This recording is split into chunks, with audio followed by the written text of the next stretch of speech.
Monday, July 31st meeting of the Fitchburg School Committee meeting. Are you on? Okay, sorry, my bad. Yeah. There we go, okay. Pledge of Allegiance. Mr. Thomas, will you raise the Pledge of Allegiance? I pledge allegiance to the flag of the United States of America and to the republic for which it stands, one nation, under God, indivisible, with liberty and justice for all.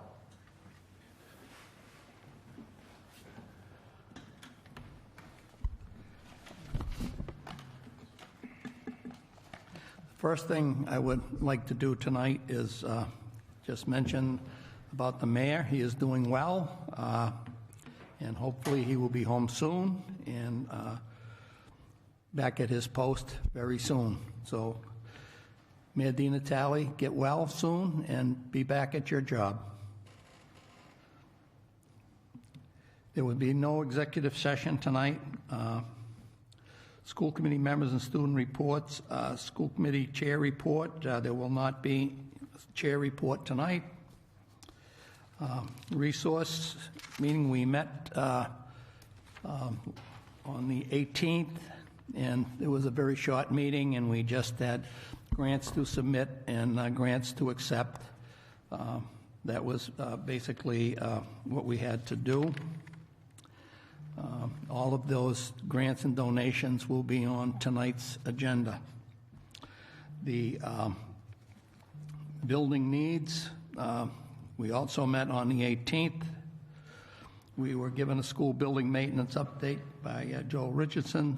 Talked about the elevator. It's probably going to be another several weeks before it will be fixed, but we have, I believe we have a bid out now that's been Yeah, we have a contractor most likely ready to do that. Okay. Generator at FHS is going out. Yep. Windows and door project at Lonjo are going along very well. Will be completed by the start of school. Crocker Elementary School project. Mr. Roach, a little brief. Sure. Yeah, so I can give a quick update on Lonjo as well. So there are the contractor Lazat Glass. We meet weekly for updates. There are 265 window units to install in the classroom settings. Those will be done before the start of year.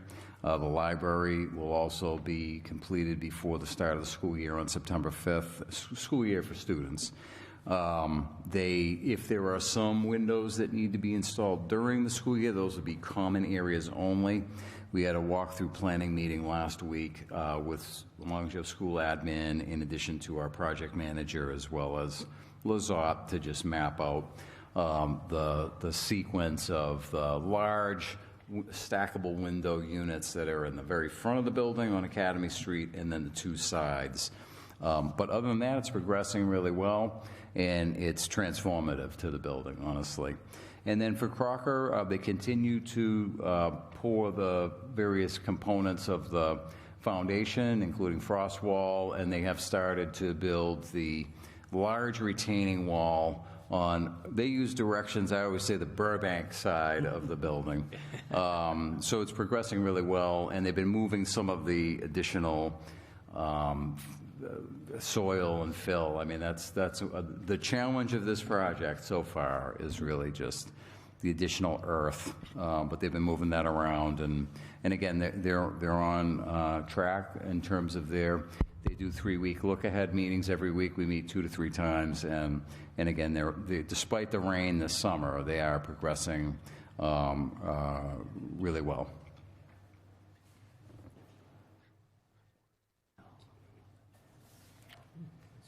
Good to hear. Question?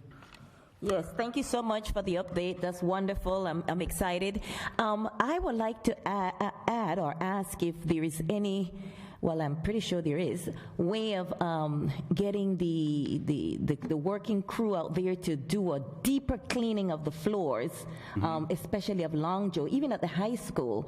I've seen older buildings, and, you know, there are cleaning cleaning substances that can be used to do a nicer job. Remember, we want the best for our kids. Sure. So I wanted to know if that could be done. And also, what about Goodrich Academy? Has anything been done yet, or would it be done before the beginning of the new academic year? Yep. So in terms of the cleaning, so the phasing of cleaning has started at Longzhou. They're kind of working around the window project, which is started from the top to the first floor, so fourth to the first. And the custodial team has been doing floors and doing the deep clean, and actually doing a significant job in the bathrooms.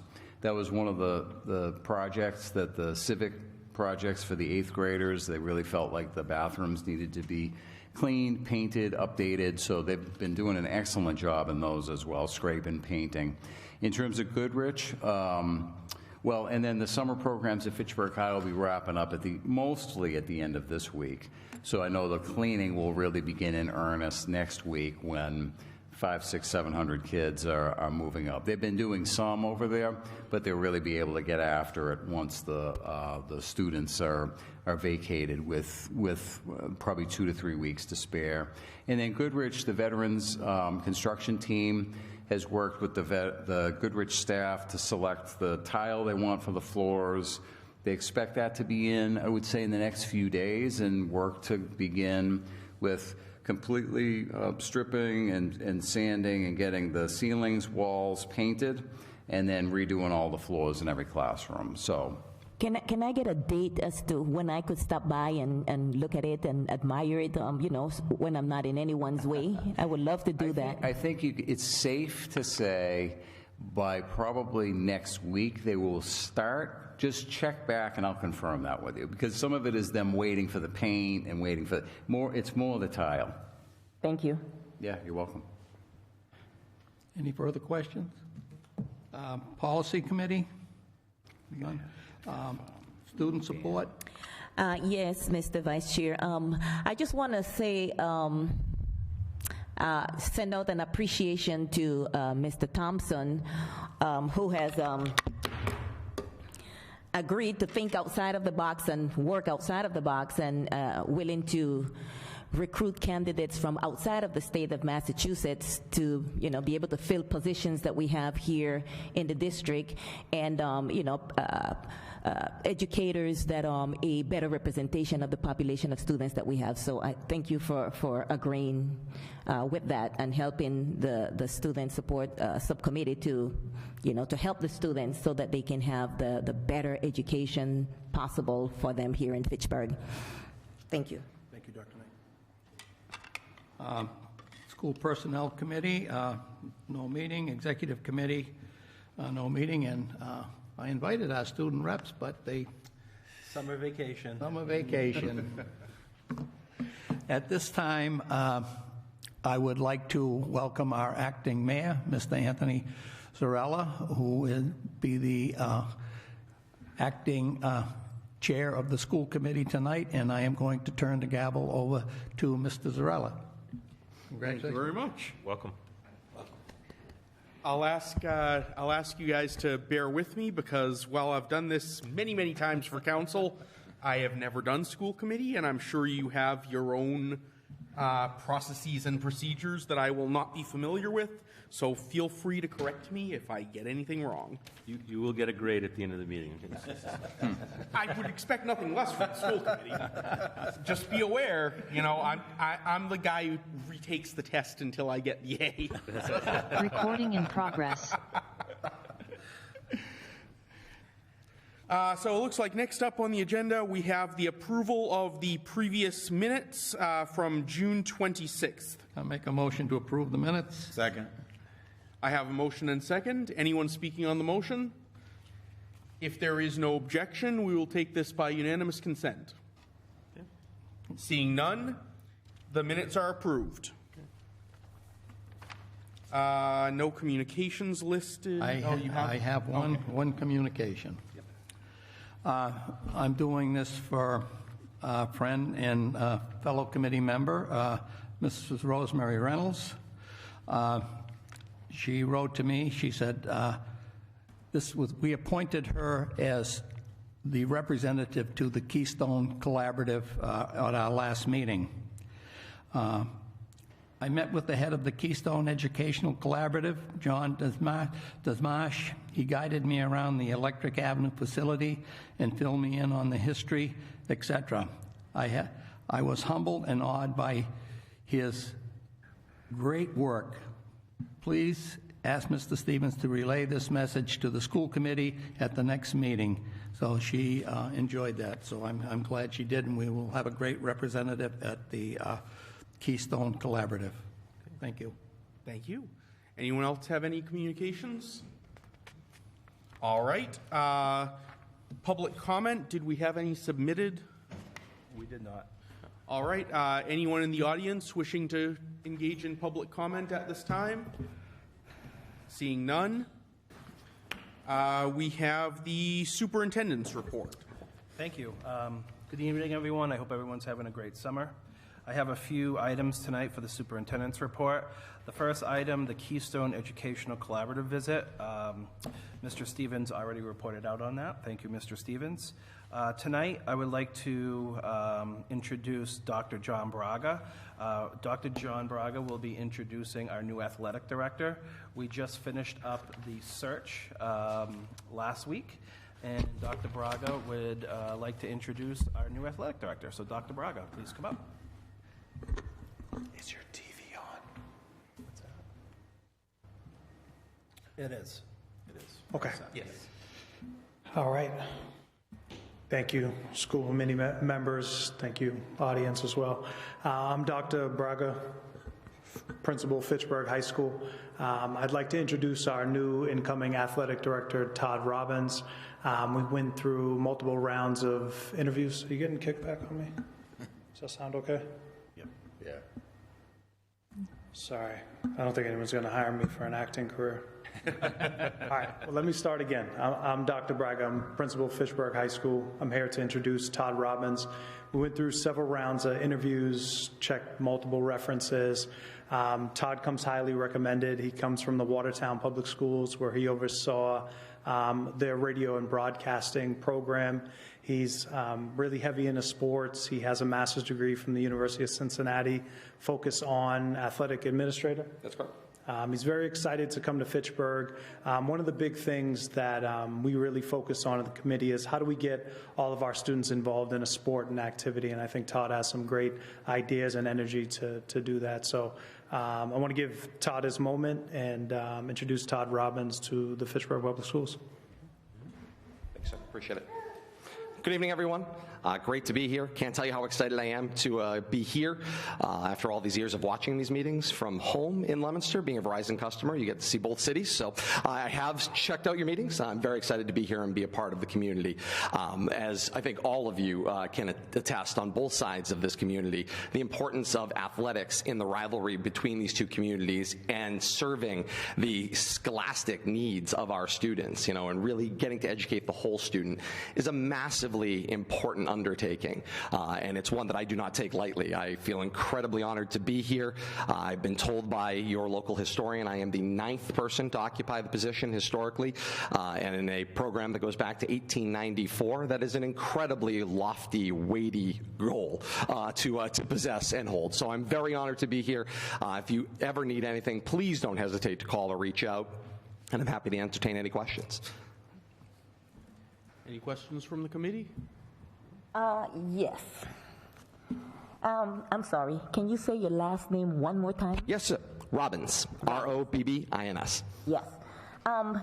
Do you have any plans for the girls' track team? And I'm saying that because I'm a track star myself. Sure. I remember when I used to coach, and I was working out in D.C., we used to take the students to the pen relays. I don't know, I've never heard anything about that here in Fitchburg, but we want the best for our kids. And, absolutely. And we want to encourage them to do the best they can so that they can make it, to this type of competition outside of the the state? I would say that first and foremost, how we're going to help our track programs goes back to that Crocker Field project, which you're going to hear me talk an awful lot about. Being able to take that gem in this community, which is just a stone's throw from where we stand, and bring that up to its state-of-the-art need, so that they have a playing surface that can service them without potholes and the things that it currently has. First and foremost, creates a safer environment for them to be able to compete in. So that would be number one. And then from there, I'm open to any and all fantastic opportunities for them. I know often now a lot of the bigger competitions are in Boston, whether it's at the Reggie Lewis Center or at the new New Balance building that is in Eastern Mass. They tend to host a lot of the track meets here in the state. But if I had a track coach that wanted to go to the Penn Relays and they had a high school division, I think that sounds like a phenomenal opportunity for our student athletes. Good, thank you. Not a problem at all. I just had a comment. Sure. You mentioned how many? 9? 9. That's what I've been told. I think I probably know 7 of them, or under 7 of them. Go back to You said it, Mr. Stevens. I did not. the 1940s with Mr. Lawrence Stevenson, you know, and yeah, so. When you walk into the office, He's only 45 years old. when you walk into the athletic director's office and there's this beautiful portrait of Mr. Amiot, you sort of understand the weight and gravity of the position that you now hold when it's this, beautiful canvas. So certainly have an understanding of what I've undertaken. Oh boy, yeah, I just missed Mr. Amiot, so. Certainly. And also the boys can go to the Penn Relay too. I just was talking about. Any and all are welcome, certainly. Just want to welcome you and look forward to hearing updates as the next few years go forward. Thanks. Thank you so much, Mr. Walsh. I appreciate it. Yes, and I would like to welcome both of you, because I don't think I welcomed Mr. Braga before.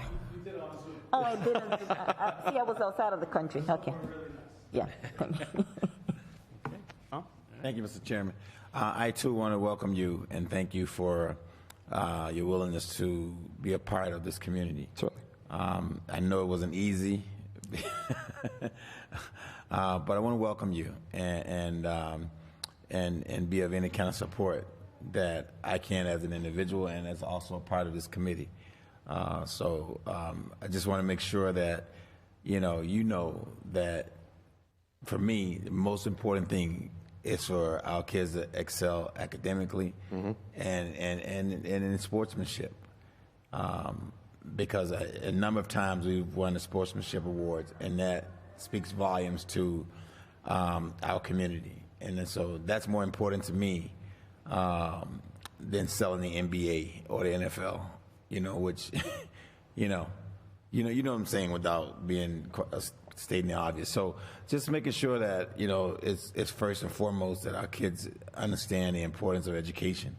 And sportsmanship for me. No question about it, and I appreciate the comment, because I think the opportunity, obviously, to look at the student first in student athlete is an incredibly important part of what we do. The athletic directors often talk about, these are the largest classrooms any school district possesses, are the ability to be a part of these teams and play in these facilities, and to, of course, grow and learn the important life skills that they are going to be able to implement when they go beyond this world. And it is the key to potentially unlocking educational opportunities for them outside of here, growth opportunities, life opportunities. So I am certainly excited about that proposition and of getting our students to both be phenomenal students as well as grow their athletic prowess. Thank you. Thank you. Yeah, just the Resource Committee and Facilities Committee, if you have problems, you need things, don't hesitate to come to us. My long years with the high school, but I have my last grandchild as a senior at Fitchburg High School this year and will be participating in indoor track and field, no, not field, what's the other one? Lacrosse. Yeah. So we're looking forward. So again, come to us if you need something. And I'm very interested in seeing middle school athletics thrive again, which they haven't been.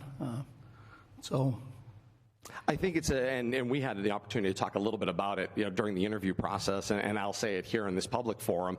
I think it's absolutely a necessity for the city of Fitchburg to look into our feeder program and to create a feeder program that will help grow our student athletes and just get them excited about being a part of Red Raider athletics. If we can get them in a place where at a very early age they're excited about coming to the high school and wanting to participate, we will see that growth. I firmly believe athletics is a way to get students out of bed and into their buildings every single day, because it's something for them to look forward to and get excited about. And I believe if we can get that bug in them at the middle school level, I think it's a tremendous opportunity. And the reality of, at this point in time, a lot of students, a lot of parents see the only athletic way to get to maybe a future that might be in athletics is through these travel programs, which are incredibly expensive. And that is not a practical and possible need. I mean, at this point in time, they're looking at that as a for-profit business. How sad is that?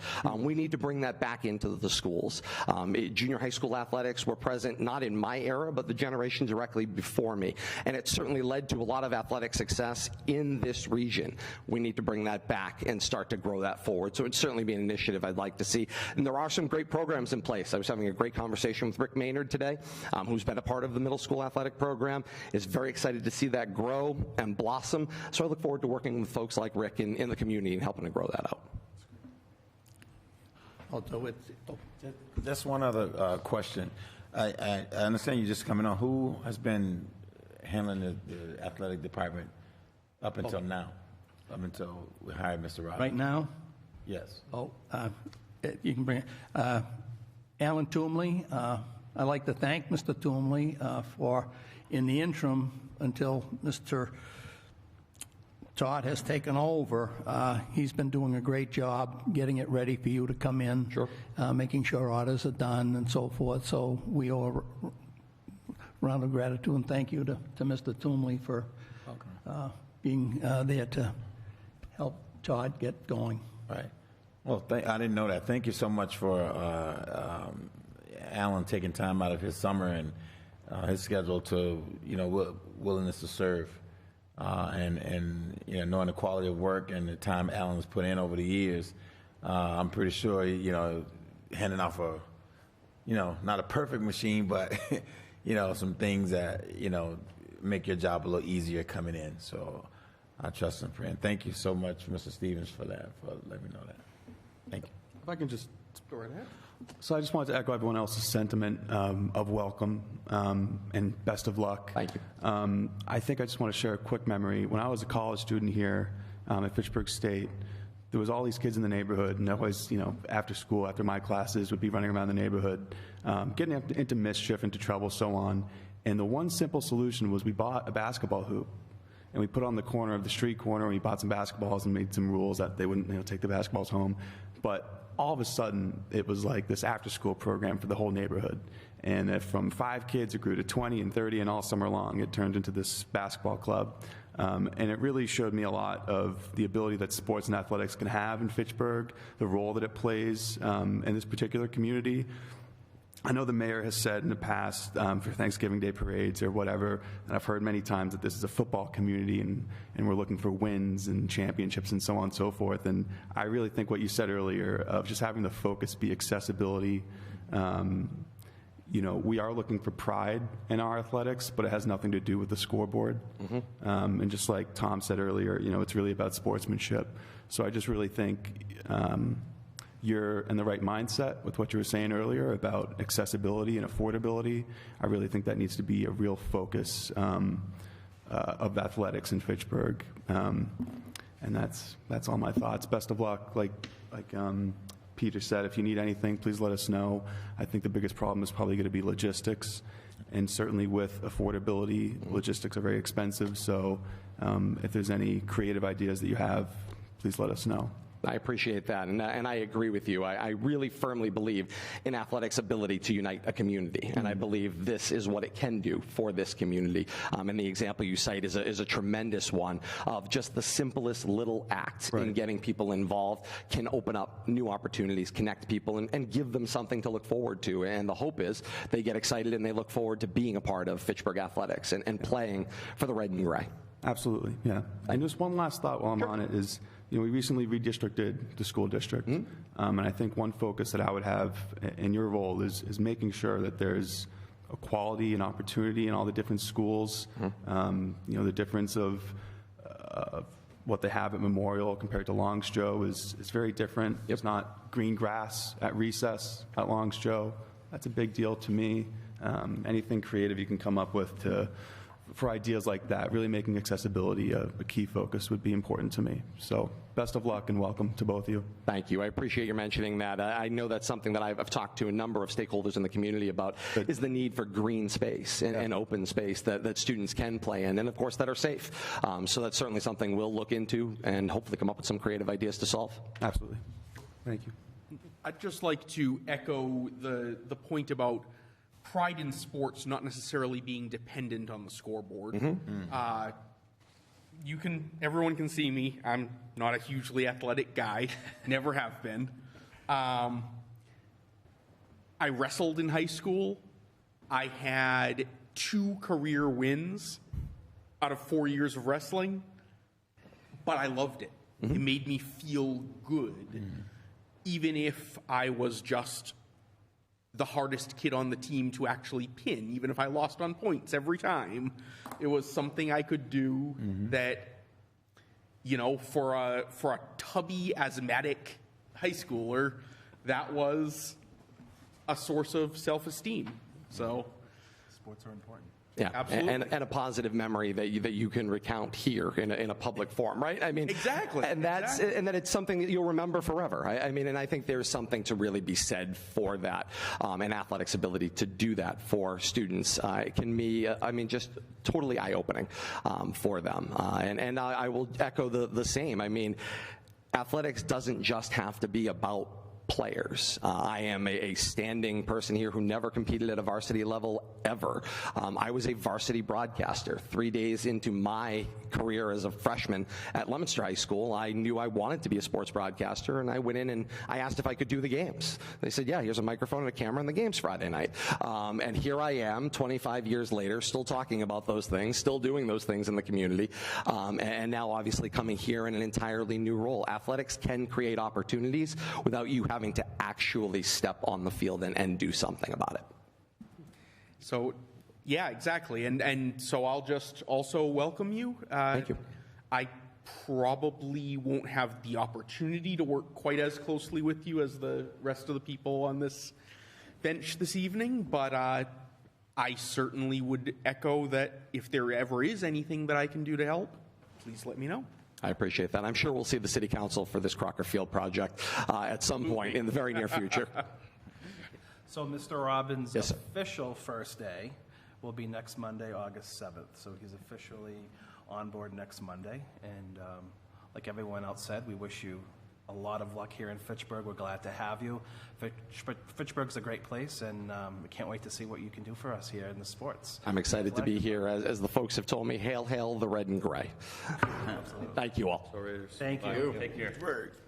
And just echoing what Mr. Hughes and Mr. Stevens said, a thank you to Alan Toomley for all the work, in addition to Yvette Cordio and Dr. Braga, keeping the athletic department afloat the last couple of weeks. So thank you, everybody. Thank you. I meant to mention Yvette, Yeah. your secretary. She's going to be a big help to you. No doubt about it. Yeah. Todd didn't say it, but thank you to Todd's wife and child that Yes. came today. They've been in and out, but they came to support him. And Patrick? Patrick. Yep. Patrick. Yeah, Patrick's a future Red Raider, too. Okay. Thank you. Thank you. Again. Thank you. Thanks a lot. Welcome. All right, continuing with my report, I just wanted to update everyone. We are in the final stretch for selecting a new interim assistant superintendent. Last week, the assistant superintendent committee met, and we actually had 13 external and 3 internal candidates apply for the position, and the interview committee narrowed it down to 6 and interviewed 5 people. One of them dropped out at the end, didn't come for an interview. So they actually met with those 5 candidates last week, and they submitted 3 names to myself. And actually, I want to say 2 hours ago, myself and my cabinet interviewed the 3 candidates. So tomorrow I'll be meeting with my cabinet again to review the candidates and their responses, and then checking references, and then moving forward with a recommendation later this week to move forward. That's great. Who are the 3 candidates that are internal? The 2 candidates that are Oh, 2 internal, okay. That were internal. the Internal candidates. 3 internal candidates. Can you say that? Is this something we No, can? I cannot share that information just yet. Okay. All right. Are we privy to the finalists, the 3 final candidates? Yes, I can tell you the 3 finalist candidates. Okay. I can do that. So the first candidate is Dr. Brittany Lavoie at Memorial, the current principal of Memorial. The second candidate is Ms. Julie Keefe, our literacy director. And our third candidate is outside of the district. It's Mrs. Glenda Colon, who is currently employed by the Lynn Public Schools as the Executive Director of Curriculum Instruction and Assessment. That's great news. So we'll be wrapping this up hopefully this week and moving forward. That's great. With offering one of those 3 candidates the position. So, and then before we move over to the budget items, I have one last item that is not on the agenda, and I think it's important for the committee and the community to know.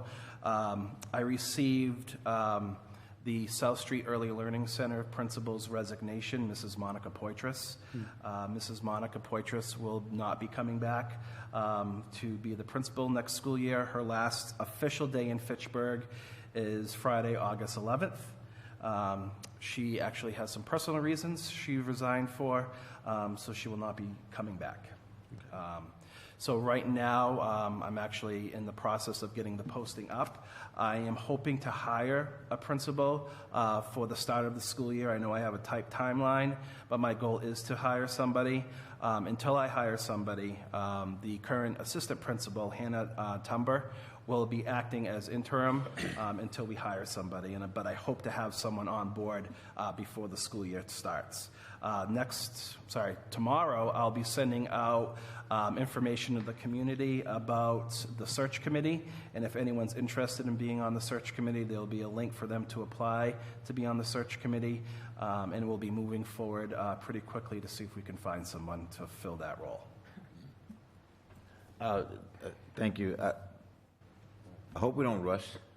You know what I mean? It's kind of, you know, got, 2 months before school starts? Kind of, you know, month. if to get a month. But Yeah. so to get someone in there now would be kind of, you know what I mean? If we already have an assistant there that's going to be interim, take our time. We don't have to be in a rush and look forward to December. If we have a person that's qualified right now that we can work with on an interim basis. I'd much rather it happen than it says, we need to get somebody right now, we need to get somebody right now. So I'd be in support of that if that's something that you would entertain, Mr. Thompson. Thank you. Thank you, Mr. Hughes. I am very, very concerned. My eyes.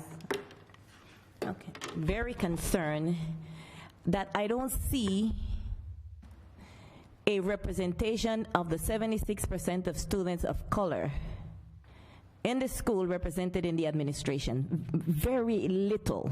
And, I hope that we don't continue to just, do the same things that we did in the past, use the same, infrastructure that, that was used previously, and doing the same thing that was done in the past, just pick the first person that's there because, there's no time, because it's not helping the students. Studies are showing over and over the effect that a representation of the student body has on the academic performance of the students. And I'm not talking about picking people that are not qualified. Besides, usually, I don't think Fitchburg Public School has ever hired an administrator of color that is not qualified to do the job. Usually people of color, they have to be 10 times better, they gotta be 10 times smarter, they gotta work 10 times harder to be able to get a job in the Fitchburg Public Schools. So I hope that we are not just rushing into things and not thinking about the educational background of the students. I had the ranking of Fitchburg Public School the other day. I believe it was 340 over 390 or something like that. That is unacceptable. We need to do whatever we need to do in order to get those that ranking to be improved, and so that our students, because this is all about teaching and learning, we need to have the best here for the students that live here in Fitchburg. That's why I am so concerned about, if we have students here in the public schools, if we have family in the public schools, we tend to work harder. We tend to want to do everything that we have in our power to be able to get a better representation of the students. And I hope this is being done. Otherwise, you're going to continue to hear my mouth, and I'm going to continue to fight so that our students can get the best, because they deserve the best. Thank you. I am with you. I have been espousing hiring people of color for many, many years. I am the first administrator to hire a black administrator in the public school system, and he was good. He was not 10 times better than everybody else. He was just a good educator who did a wonderful job. I also hired another person of color who went on to become a principal in the system. And I have been espousing hiring people of color for many, many years, and I've been around for many years. And I've talked to Mr. Thompson about it, and he knows my feelings, my philosophy on it, and I think he will do a good job trying to recruit the best and most talented people to teach in our system.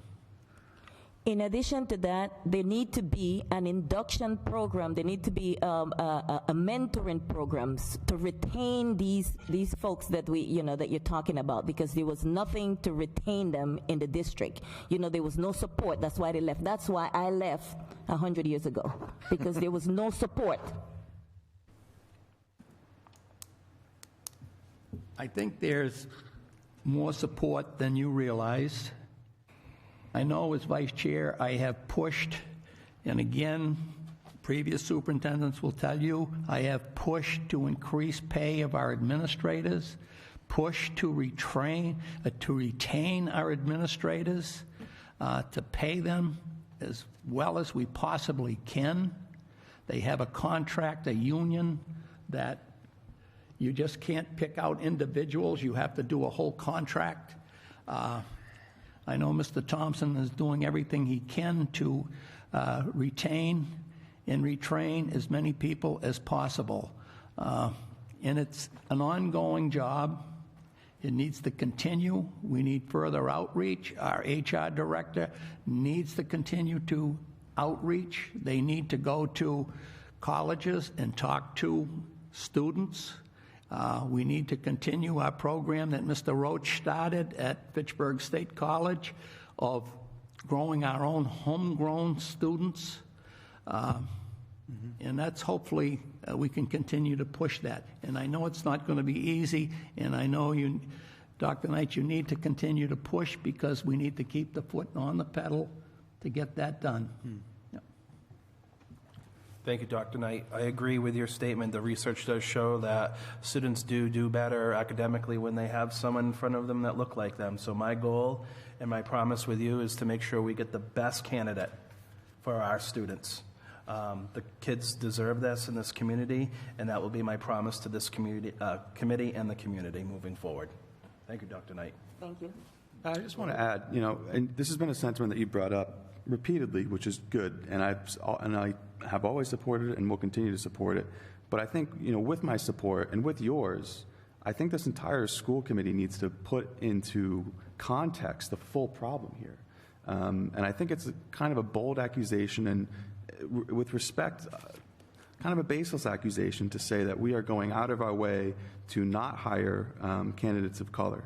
The reality is that, it's in the 90% of college students with education degrees who are aspiring to become teachers are white, right? And when you look at our applicant pool from demographically, it's again, in the 90 percentile, our candidates are white. So I don't think it's that much of a cause for concern when about 12 to 15% of our staff are people of color, when 90% of the applicants are white. This is a statewide problem that every school district is trying to address. And here's the other thing. Every school district has the same information that teachers of color are better for students of color, right? And they know that. And there's a limit of teachers of color in the marketplace that are looking for teachers' positions. And the school districts that have more students of color than we do can pay them more money than we can. And if I was a teacher of color in this whole marketplace, and there's various school districts that can offer me certain amounts of money, I think it's natural for us to assume that they're going to go with the school district that can pay them the most amount of money, after with all the student loans and blah, blah, blah. It's a statewide problem. It's going to require a statewide solution. And I think the measures that Fitchburg Public Schools have put in place, having our internal pipeline, having our connection with the local university, trying to encourage our students who want to become teachers to continue this homegrown track to be teachers of color in this school district are, I think you'll find if you look at what avenues other districts are taking to address this problem, I think we're doing really well with our policies internally. Now, we can always do better. We can have, like you've suggested, diversity, equity, and inclusion and belonging director. We can have a subcommittee, right, that does that. We can have members from the public in that look at candidates for jobs. That's something that a lot of school districts do. But I think without looking at this and appreciating that this is a statewide problem that every district is struggling with, because a lot of your rhetoric really makes it sound like we're not doing well and that this is a Fitchburg problem. And it's not a Fitchburg problem. This is a public school problem. And I really am kind of growing tired of this rhetoric that Fitchburg has racist hiring policies, because we just don't. We need more teachers of color. Massachusetts needs more teachers of color. And I think we're doing a pretty great job. And again, we need to do better. And I think we need to make commitments and plans to do better. But I just feel like a lot of this rhetoric is kind of baseless, Dr. Knight. Thank you, Mr. Chairman. First of all, I want to address my colleague directly. I don't think she used the word rhetoric. I think she had a legitimate concern. The numbers don't lie. We can say whatever we want to say, but the proof is in the pudding. The numbers don't lie. We have work to do. Mm-hmm. We have work to do. We need to make sure that that's intentional as a part of our process. That being said, I never want to make that the basis while we hire someone. My thing is always put the best person in front of our kids that can pull out the best in them. I do understand Dr. Knight's concern, if you look back over the years, and I appreciate Mr. Stevens, making those bold decisions to do hire people of color. But if you look at that over a span of 20 years, those numbers are just, they just don't add up. You know what I mean? You can't say, oh, we've done the best we can. Maybe we're not casting our net wide enough, or maybe we're not intentionally. There's always more, like you said, more we can do. Again, I never have been of, even in my own, course of work, not just grabbing someone because they are this. I need to have the best person that's providing the best service that we can have, that we can give. So that being said, I do understand Dr. Knight's concern. I echo that, and I appreciate the input. But I think that we also need to make sure that in our practice, we want to make sure, and then give that feedback. We did have, you know what I mean. If that's a concern, make sure that that's noted in the people that apply. These people, you had this, you had a female, you had a male, you had this, you know what I mean. Make sure that we know that there was efforts made, and you did have a person. The person just did not meet the qualifications, because we only go by what comes in front of us. Right. You know what I mean? That's all we see. That's all we know. You know what I mean? We're not privy to any other applications, and that's not even a prerequisite that they say they raised on the application. You know what I mean? And they usually do not. And they usually don't. But if that happens, you know what I mean? It's just, hey, we did have this, just so make sure that as a leadership, we're making these efforts. And it did come before us, and this person just did not meet the qualifications. The committee just did not. I was on the Fitchburg High Search Committee on the first round, and that was something that just did not make the cut. You know what I mean? And that's no harm in saying they just didn't, you know, we would love to, but it just didn't make the cut. So, and make sure that, like my colleague said, the process is fair, is equitable, you know what I mean? And inclusion, you know, involve a number of things. And I'm sure we know that, and it's in the back of our mind, it's in our head, but sometimes what's in the back of our mind needs to come to the front of our mind, and consciously, you know, we're going to make an effort. I was in Indianapolis a few weeks ago, and a couple of people I was at a workshop with, they were all educators. And I said, as soon as I get back to Fitchburg, I'm telling my superintendent about you. You know, they had the doctorates, and they were all educators, they were administrators and things like that. And I'm saying, we're recruiting. Come to Massachusetts. You know what I mean? I said, I come to Massachusetts, and I even try to use some figures to try to lure them with. You know what I mean? But it's tough. It is. It's tough. You know, not many people want to pick up from Virginia or Chicago or whatever and just move to the East Coast. That's a huge transition. You know, we need to consider that as well. Mr. Chair, may I add? Go right ahead. Yeah, so I appreciate the discussion about this really important topic. It's undeniable the impact that racial affinity has on students, as Dr. Knight said. A lot of evidence suggesting the power of that. And certainly that is not lost on the various hiring committees in the Fitchburg Public Schools now. I think the ability to build a pipeline, empowering students to feel like they can make a difference and they can see themselves in the classroom is a really important tool, and having the connection with Fitchburg State is important. A strong induction program, absolutely critical. The ability to compensate people in a competitive way is important, and I know we'll be talking a lot about that over the course of the next year with negotiations. And I think opportunities for growth, opportunities to engage in the educational experience in the school for leadership is important. We shared an article amongst ourselves last week that was a CBS News article from July 17th. I just happened to be looking. 21% of all bachelor degrees conferred in 1970-71 were education degrees. In 2020-2021, they were 4%. And that's nationally. So we're also in this challenge of, again, coming back to the first topic, building our pipeline and figuring out ways to be competitive when 5 times fewer people are going into the field, at least, you know, in the data capture that colleges can make. And again, I think that's an area that we'll have to continue to talk about as a committee, as a team here, is knowing that, also knowing our demographic and how important racial affinity is. How can we be the most competitive type of school district in the region to attract strong candidates and then have the supports for them that they will then stay. Right. So I thank you for the opportunity. Thank you, Mr. Roach. And to echo what Mr. Roach said, you know, we're currently hiring still.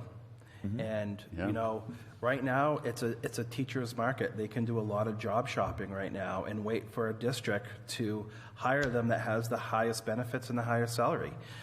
You know, we've been interviewing for our middle schools, and our principals are offering candidates positions, and they're either saying, well, I can't let you know until Friday because I have 2 more interviews this week. Right. Or I can't let you know because, you know, I still have interviews coming up for the following week.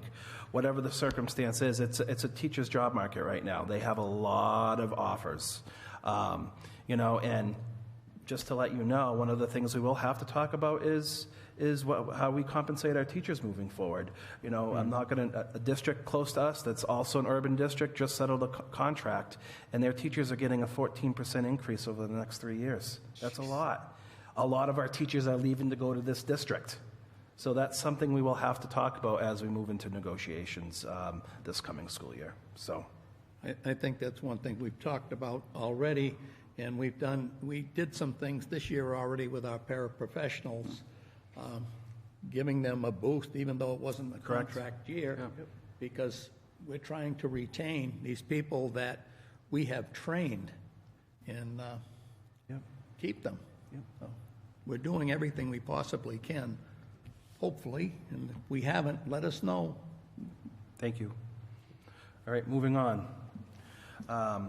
So we have an opportunity available to us regarding looking at making our transition from our diesel buses to electric buses.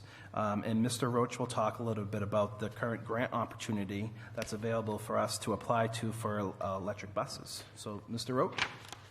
Yeah, I think we got it up there. That's good. It's always a good first step, is to make sure it's projected. So we'll get the slideshow going here. So I have a presentation. It is in your packets as well. You can follow along. It's relatively brief. I'll hit the touch points on it.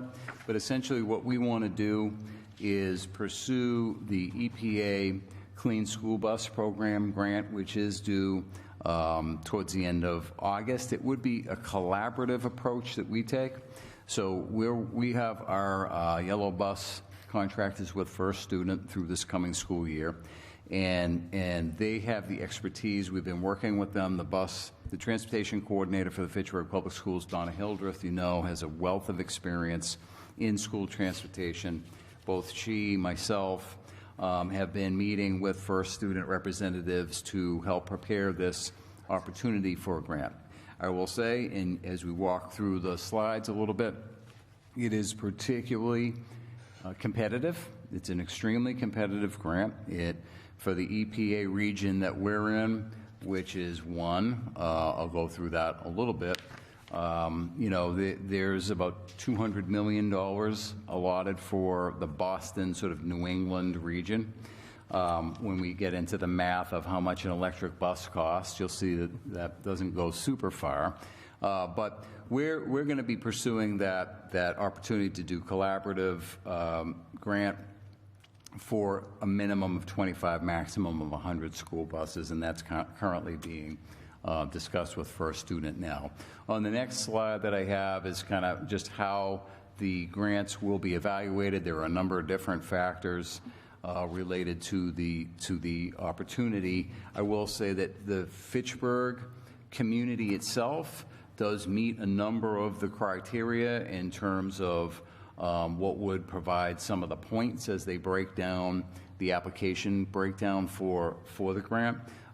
Environmental justice in disadvantaged communities, for example, project resilience to climate impacts, for example, we have done quite a bit already. I think in the city of Fitchburg and the Fitchburg Public Schools with respect to moving to solar and a number of things that we're trying to do with our HVAC systems. The prioritization criteria on the next slide does again talk about high-need school districts, of which Fitchburg certainly does qualify. So again, I think we will be fairly well leveraged in our application. As we continue on, with respect to information that's helpful, I think I'll stop on the slide that has the map, because I think it's an interesting thing to look at. So Region 1 is Boston. The next slide after that shows the breakdown of sort of the funding per region. So if you see that slide, it shows 10 different EPA regions, and Boston, which serves New England really, has allotted almost $30 million, so about $28 million. So an electric bus is anywhere from $350,000 to $400,000, one.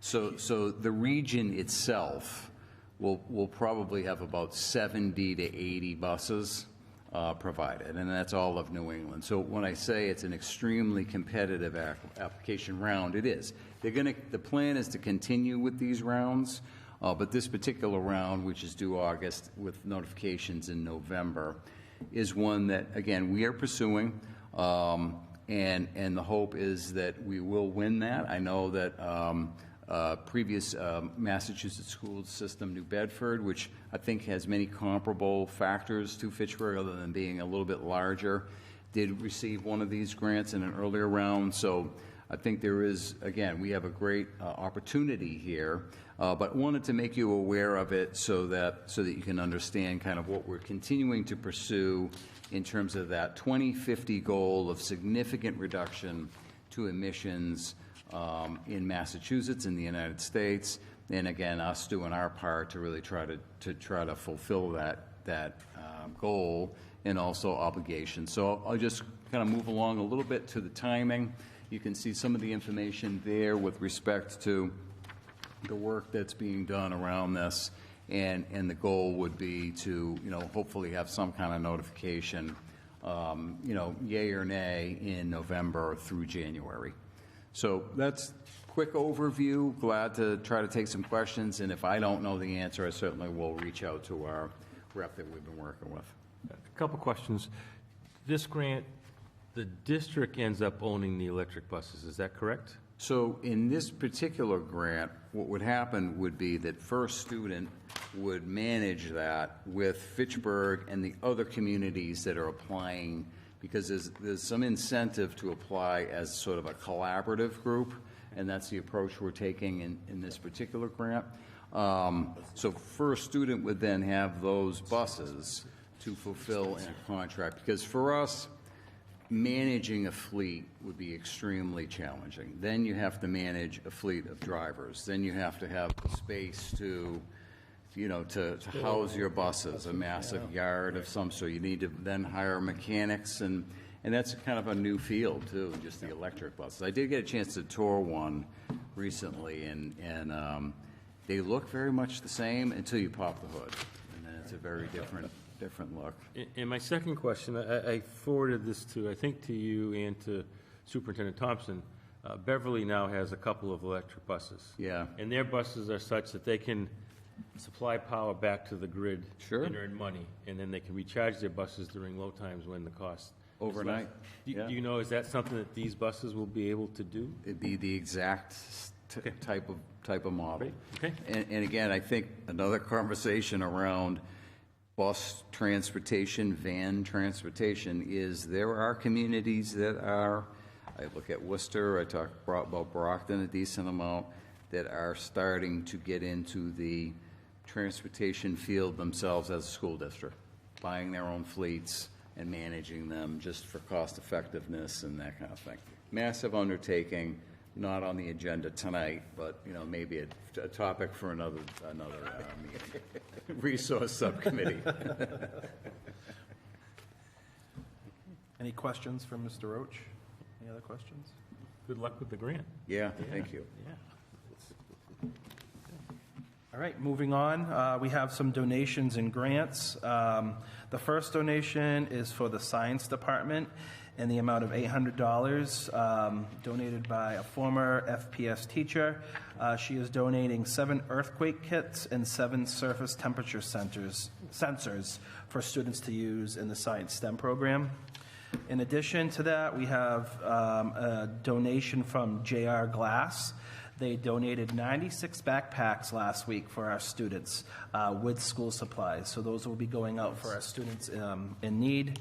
And last but not least, we received a $1,000 donation from Northern Grumman Starbase Program on the Hanscom Air Force Base. This will help us offset some costs to send our students to the Hanscom Air Force Base to participate in STEM activities. And Jeremy, do you want to quickly go over the grants? I can run through the grants. So this is a significant amount of grants that would be submitting. So I'll run through those one by one. So Fund Code 645, 646, 21st Century Grant. Allocation amounts will be forthcoming, but that provides the after-school and summer program for elementary and middle school age students. The Fund Code 305 Title I grant in the amount of $2,881,542. Submission deadline September 12th. Supports ELA and math remediation, all levels. FY 24, I believe, Fund Code 240-262, the IDEA grant. That's in the amount of $1,847,941. Submission deadline October 2nd. Provides funds to ensure that eligible students with disabilities receive the free and appropriate public education, which includes special ed and related services designed to meet their needs.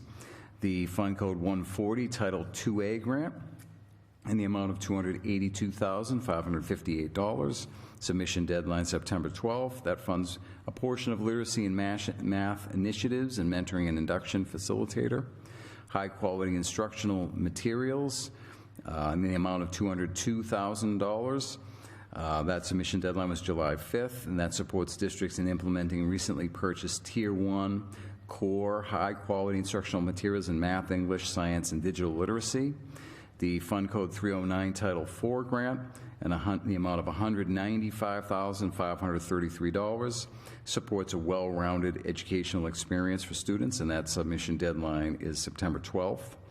The Fund Code 180 Title III grant in the amount of $154,791 supports our language learner population. That's due September 12th. The Perkins grant, Fund Code 400, $80,603, due September 25th, supports career and technical education initiatives at Fitchburg High, and it can support Goodrich as well. The Emergency Response Management Grant in the amount of $50,000 was due June 20th. That supports school and districts in creating and maintaining safe, healthy, and inclusive learning environments for students, faculty, and staff. We'll support the Safety Task Force as well.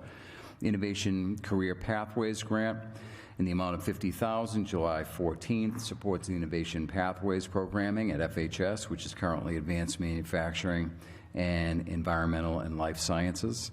The Mass Grad Promising Practices Grant in the amount of $35,000, due August 11th, provides academic, clinical, and career services provided to individual students and families at Goodrich Academy. And the McKinney-Vento grant in the amount of $20,000, deadline will be forthcoming, supports district initiatives to serve the McKinney-Vento homeless student population. Grants to accept, evidence-based literacy, early literacy grant, $54,050, initiatives which increase evidence-based, inclusive, culturally responsive practices in early literacy through professional learning at McKay, I guess.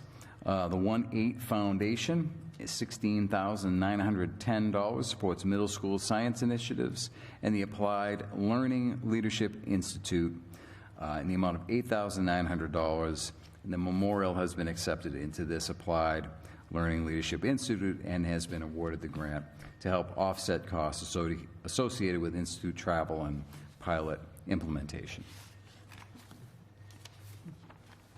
All right. Unless I'm mistaken, I think at this point we need to call for votes on each of these. I'll make a motion that we bundle 23-280 through 23-284. Second. I have a motion and seconds to take 23-280 through and including 23-284 together. Is there any objection? Seeing none, we will do so, and the package is before the committee. Make a motion to accept 23-280 through 23-284. Second? I have a motion and second. Anyone on the motion? All right, if there is no objection, we will take it by unanimous consent. Seeing no objection, it is unanimously approved. Motion for adjournment. Second. I have a motion and second to adjourn. Seeing as no one's going to object, we are adjourned.